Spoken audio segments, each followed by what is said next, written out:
Do you usually set a minimum amount in the pool of assets that would suggest that a TDT is worthwhile? Even a rough guide would be good. Yeah,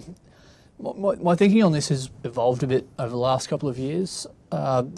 Historically, I used to say about $1 million worth of assets is usually the threshold where the ongoing compliance costs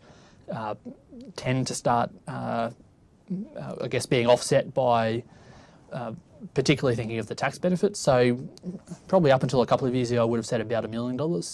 Now I'm actually coming down a bit and thinking it's more like $500,000, because while the historic analysis has been about the tax advantages of these structures and the ability to distribute income to children at tax-free amounts, and the amount of income you need through for that to start adding up, we've seen so many instances over the last few years where the tax is actually secondary to the child who's going through a divorce, the child who's getting sued from business, the child who's got a gambling problem. And I'd say if we have clients who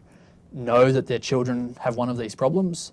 then there's almost no minimum, because if the alternative is losing 50% to a spouse or 100% to a creditor, even if it's a $100,000 pool of assets, that may well still justify setting up a testamentary trust for a period of time,